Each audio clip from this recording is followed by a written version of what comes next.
Hi all, ഇന്ന് നമ്മൾ LS and JJ കപ്ലിങ്ങിൻ്റെ പ്രീവിയസ് ഇയർ ക്വസ്റ്റ്യൻസ് ആണ്, നെറ്റിൻ്റെയാണ്, CSIR നെറ്റിൻ്റെയാണ് സോൾവ് ചെയ്യുന്നത്.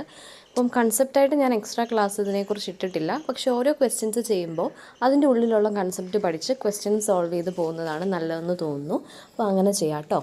അപ്പോൾ ഒന്നാമത്തെ ക്വസ്റ്റ്യൻ നോക്കൂ. The ratio of intensity of the D1 and D2 lines of sodium at high temperature എന്നാണ് ചോദിച്ചേക്കുന്നത്. അതായത് സോഡിയത്തിൻ്റെ D1 D2 ലൈൻസിൻ്റെ ഇൻറ്റൻസിറ്റി റേഷ്യോ മാത്രം കണ്ടാൽ മതിയാകും. വൺസ് നമ്മളിതിൻ്റെ കൺസെപ്റ്റ് അറിഞ്ഞു കഴിഞ്ഞാൽ സത്യം പറഞ്ഞാൽ നമ്മളത് ബൈ ഹാർട്ട് ആയിക്കോളും എന്താണ് അതിൻ്റെ റേഷ്യോ എന്നുള്ളത്.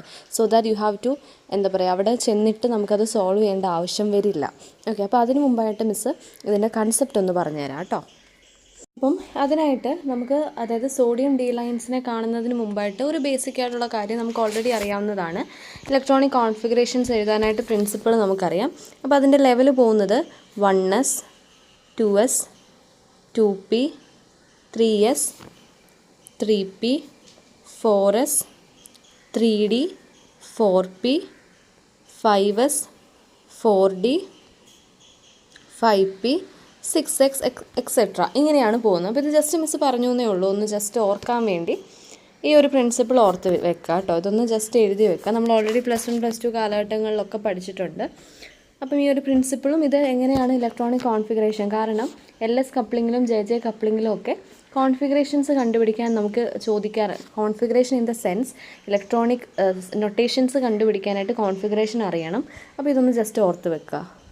അപ്പോൾ എനിവേസ് ഈ സോഡിയം ഡി ലൈൻസിൻ്റെ അല്ലെങ്കിൽ സോഡിയത്തിൻ്റെ ഡി ലൈൻസിനെ കുറിച്ച് പറയാനായിട്ട്, അപ്പം സോഡിയത്തിൻ്റെ ഡി ലൈൻസിനെ കുറിച്ച് നമുക്ക് നോക്കാം കേട്ടോ. അപ്പോൾ ആദ്യം തന്നെ ഗ്രൗണ്ട് സ്റ്റേറ്റിൽ, ഇപ്പോൾ ഇവിടെ സോഡിയത്തിനെ കുറിച്ചാണ് പറയുന്നത്. അപ്പോൾ സോഡിയത്തിൻ്റെ ഗ്രൗണ്ട് സ്റ്റേറ്റിൻ്റെ ഇലക്ട്രോണിക് കോൺഫിഗറേഷൻസ് നമുക്ക് പ്രിൻസിപ്പിൾ ഉപയോഗിച്ച് എഴുതി നോക്കാം.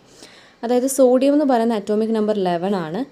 1s2 2s2 2p6 3s1, അതായത് 6 7 8 9 10 11 കറക്റ്റ് 11 കോൺഫിഗറേഷൻസ് വന്നിട്ടുണ്ട്. അപ്പം അതായത് ഒരു സോഡിയം ഗ്രൗണ്ട് സ്റ്റേറ്റിലിരിക്കുന്ന കേസാണ് നമ്മൾ ഈ എഴുതി വെച്ചിരിക്കുന്നത്. എന്നാൽ ഒരു പെർട്ടിക്കുലറായിട്ടുള്ള ലെവലിലേക്ക് അത് എക്സൈറ്റ് ചെയ്ത് പോകുമ്പോൾ, അപ്പം ഇലക്ട്രോൺ എക്സൈറ്റേഷൻസ് സംഭവിച്ച് ഇലക്ട്രോൺ മുകളിലേക്ക് ഒരു പെർട്ടിക്കുലർ എനർജി ലെവലിലേക്ക് എക്സൈറ്റ് ചെയ്ത് പോകുമ്പോൾ എന്താ സംഭവിക്കുന്നതെന്നും കൂടെ എഴുതണം. അപ്പം എക്സൈറ്റഡ് ലെവലിലോട്ടാകുമ്പോൾ എന്താ സംഭവിക്കുന്നതെന്ന് വെച്ചാൽ ഈ 3s1 നിന്നുള്ള ആകെ ഒരു ഇലക്ട്രോണേ ഉള്ളൂ. അപ്പം അതിന് പുറത്തേക്ക് പോകാൻ വളരെ എളുപ്പമാണ്, അടുത്ത ഓർബിറ്റിലേക്ക് പോകാൻ വളരെ എളുപ്പമാണ്. അപ്പം ഇത് വേറൊരു ഓർബിറ്റിലേക്ക് ചാടി പോകുന്നതായിട്ട് കാണാൻ പറ്റും. അതായത് 1s2 2s2